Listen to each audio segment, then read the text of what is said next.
Perkenalkan, nama saya Nabila Putri. Saya pada kesempatan kali ini akan memaparkan materi terkait pemikiran politik Islam neomodernisme klasik dengan dosen pengampu Siti Hardianti dengan mata kuliah Pemikiran Politik Islam.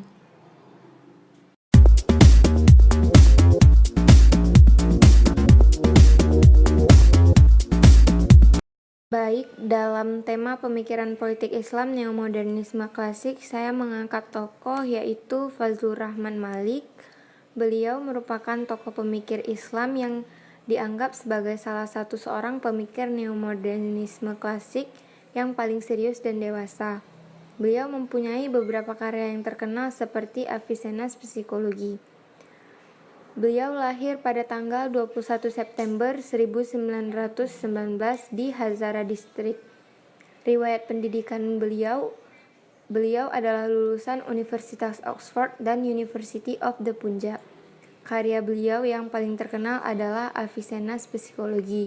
Beliau wafat pada tanggal 26 Juli tahun 1988. Selanjutnya kita akan membahas latar belakang dari munculnya gerakan neomodernisme klasik. Perubahan yang terjadi di masa kini terus berubah secara signifikan. Masuknya budaya barat sekaligus kolonialisasi hampir bagi seluruh dunia Islam yang menimbulkan adanya perubahan dan pembaharuan yang berhubungan dengan agama yang ada di dunia ini. Perkembangan modern bagi Islam sudah muncul sejak abad 19. Pada abad ini adanya gerakan politik dan intelektual yang mulai memasuki ke wilayah-wilayah Islam. Gerakan ini berkisar pada dua hal umumnya, yaitu yang pertama protes melawan kemerosotan internal dan protes melawan serangan eksternal. Pada dasarnya sebuah perubahan adalah hasil daripada perjalanan para pemeluk agama itu sendiri. Proses pembauran antara yang lampau dan yang baru dari waktu ke waktu menghasilkan perubahan yang besar. Selain itu, faktor perubahan yang terlihat nyata adalah bagaimana gerakan tersebut dapat terimplementasi dengan lancar di kehidupan saat ini. Baik, selanjutnya kita akan masuk ke pokok pikiran politik Islam neomodernisme klasik. Jadi pada zaman modern ini bisa dikategorikan zaman ini adalah zaman kebangkitan umat Islam. Jadi jatuhnya Mesir ke tangan Barat menjadi sorotan dunia Islam akan kelemahannya, sehingga menyadarkan para umat jika Barat sudah memberikan pembaharuan baru yang lebih. Dan hal ini dianggap menjadi ancaman bagi pemeluk agama Islam. Para raja dan pemuka-pemuka Islam memikirkan cara bagaimana agar dapat mengembalikan kekuatan Islam seperti terdahulu kala.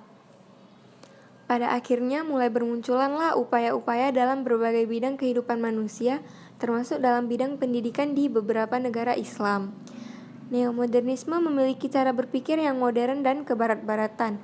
Gerakan ini sendiri berupaya untuk dapat menyatukan dan merukunkan agama Islam dengan nilai-nilai modern dari Barat dan merujuk untuk mengejar ketertinggalan dalam membangkitkan politik dan budaya dalam kurun waktu tertentu untuk menggunakan perubahan seperti nasionalisme, demokrasi, hak-hak sipil, rasionalitas, kesetaraan, serta perjuangan sosial.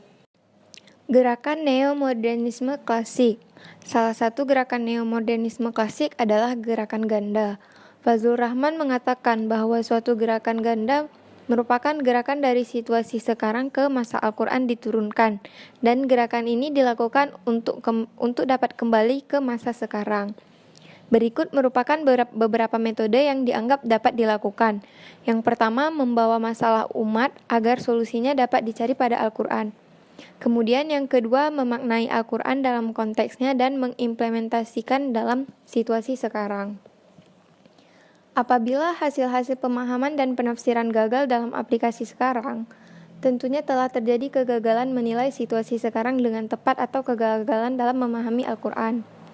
Sesuatu yang dulu bisa dan sungguh-sungguh telah direalisasikan dalam tatanan spesifik di masa lampau, tidak mungkin tidak bisa direalisasikan dalam konteks sekarang. Kita masuk ke dalam ciri-ciri politik Islam neomodernisasi klasik. 1. Gerakan yang didasari oleh Al-Quran dan As-Sunnah. Jadi dalam setiap gerakan yang dikeluarkan oleh Pemikir politik Islam neomodernisme klasik ini selalu didasari oleh Al-Quran dan Sunnah. Yang kedua, koneksi dan jaringan dengan bangsa Barat mulai dilakukan. Yang ketiga, penyaringan kebudayaan Barat. Keempat, mempunyai keinginan yang kuat dalam mengembalikan kejayaan Islam. Dan yang terakhir, masyarakat yang mulai bersekolah di bangsa Barat. Kesimpulan, neomodernisme lahir karena Mesir jatuh ke tangan Barat. Perancis serentak untuk menagarkan sekaligus umat Islam, mengingat bahwa umat Islam merupakan peradaban yang dikatakan maju di kawasan Barat atau Eropa dan merupakan ancaman bagi Islam. Pemikiran politik ini mempunyai cara berpikir bangsa Barat guna untuk mengupayakan dan menyatukan dua hal yang berbeda agar dapat terimplementasi dengan baik, agar dapat mengembalikan kebangkitan jaya masa Islam, serta untuk kebangkitan politik dan budaya Islam.